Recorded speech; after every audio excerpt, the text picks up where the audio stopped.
Guys, we're going to switch gears. I know we talked a lot about WWE and AEW. Let's get some New Japan in there. Shout out to Wilfred Watches. Fowl, you're going to be on his podcast later, aren't you? You want to give a little quick plug before I ask this question? Yeah, I'm double dipping this evening on the Podcastathon 2019. And yes, so at 8 p.m. GMT, I will be on the Wilfred Watches Fight to the Round Table 3. I'm joined by several other podcasters whose name, podcasters and content creators that I will shout out at some point, but I'll have to pull them up. We're going to be talking about social media and a few other things as well. Check him out. He is very, very, very New Japan knowledgeable. And that's why I mentioned him right here. Let's get into, I am hearing some mixed reviews on New Japan Pro Wrestling's new IWGP World Heavyweight Champion. Spoiler alert, if you haven't watched it, I'll give you 2 seconds to click off. Jay White. So at this moment, are you guys more or less interested in New Japan since Wrestle Kingdom and Jay White becoming the IWGP World Heavyweight Champion? Let us go down the line the same way we just did, and we're going to start with Fowl first. So, I guess I'll pull up Wilfred's show again. The other evening, me and him did a preview on New Beginning in Osaka, and I floated this idea that maybe this was all a big Bullet Club style. This is all a big thing. Jay White might win that evening, and they'll say they had a master plan.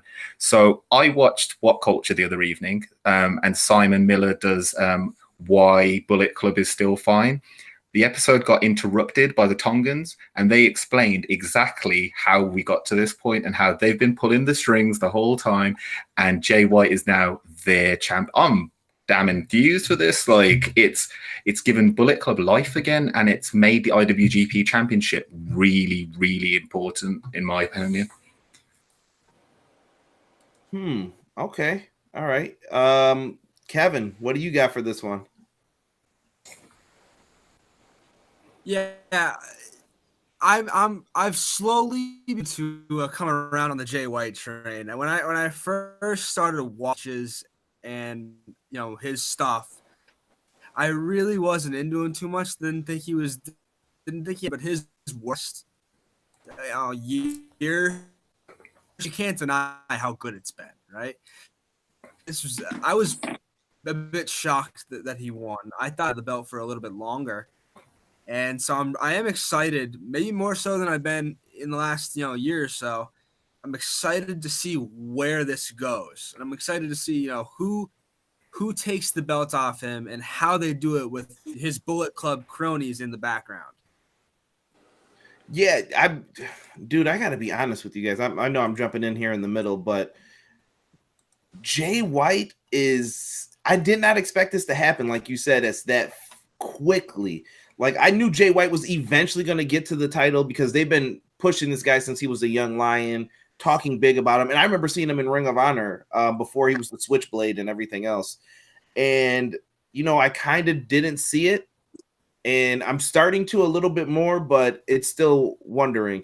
But enough about me. Let's go to Malik for his thoughts. I love it. I like the whole Switchblade gimmick. I've been a big fan of him in New Japan since I started watching. I've been, like you said, kind of watched it in Ring of Honor before. But like Kevin said, I'm interested to see where this goes, though, man. I don't know where this kind of leads to. Don't really know what this means for him. Like, I was shocked when I didn't see the match when he won. I'd kind of seen it all over social media, so that's how I found out. But I was pretty shocked by it. But I'm interested to see where this goes. I like Jay White a lot. I like the whole Switchblade gimmick. I think he's really good in the ring. This is my opinion. But I don't know exactly where he goes from here, who he works with as down the road in New Japan. But you never really know, though. I mean, maybe somebody like Kota Ibushi. I don't know if they're gonna put him up there, but I mean, I would be down to see that match between him and Kota Ibushi. Maybe another rematch with Tanahashi. Maybe Naito. Who knows? I mean, I don't really know. Maybe Okada. Maybe him and Okada have a feud again. I don't really know what this means for him, but I like the move though. I think it gives a lot of buzz, a lot of buzz around New Japan right now. Because like you said, not a lot of people saw it coming. We were all pretty much surprised by it. So I think it gives a lot of buzz, and I like the move. Okay, Mr. Omega Luke. Yeah, so I'm going to be a bit of a hypocrite here because I think it's great for the company that Jay White has took over as the champ and sort of like the passing of the torch to Jay because he's obviously come through the New Japan dojo, that he's been built up the New Japan way, and the last sort of like 3 months leading up to Wrestle Kingdom was very much of what are the Elite going to do, and it sort of overshadowed what New Japan are actually doing, and I think that was a bit of a shame. And I don't know whether it affected the Wrestle Kingdom event because it wasn't as good, in my opinion, as what last year's was. But now, like, we know for sure that they're gone, and we're not going to see the Bucks or Cody for a while, at least, or Kenny for a while. It is time to rebuild, and Jay White has been built up as this bad guy. It brings back the original Bullet Club. I love the stuff that Tama Tonga's doing, and it opens up a chance for these guys who we really enjoy watching, who are sort of like mid-card to upper mid-card to be given a bit of an elevation to the main event now. And someone who I'd love to see grasp that is Zack Sabre Jr. I think he's been having a great year last year in 2018. Obviously, New Japan Cup winner. He got some big wins in the G1 over some big people.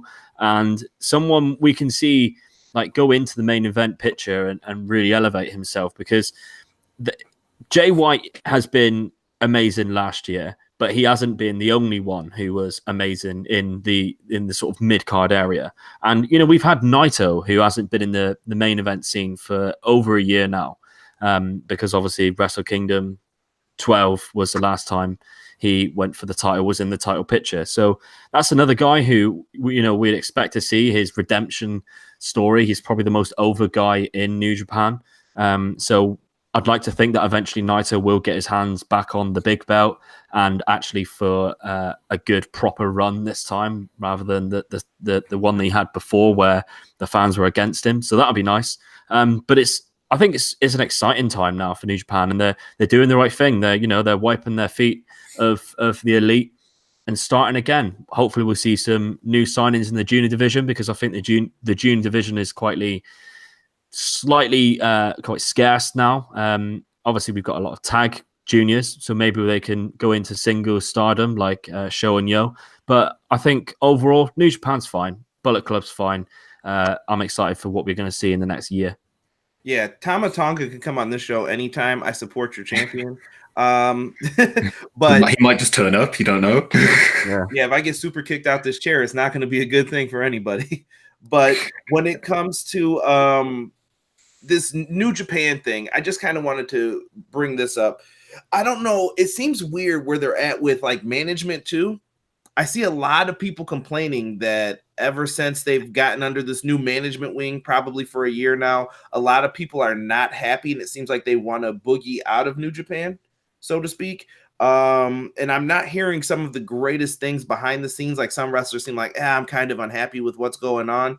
And this Jay White question actually came up from someone who I know is either watching or going to watch later, Robert Anderson, in my Everything Pro Wrestling Facebook group. Shout out to him. He absolutely detests Jay White. Like, he hates him. The moment he saw this, I saw throw up emojis everywhere. And I try to understand. Well, I always like to hear opposite opinions. And I'm just like, well, why do you not like him? And he finds him very bland. He has never liked him, even in Ring of Honor as a young lion.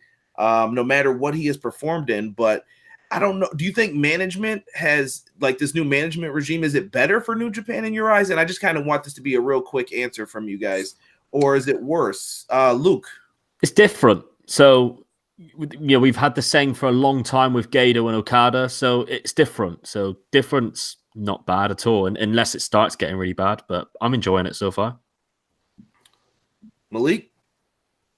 I'm enjoying it so far as well. I mean, I've heard wrestlers, say that the management, the new management is bad. It's not as good as the other management, but I think different is good. So, I mean, as far as what they're doing now, I'm okay with it.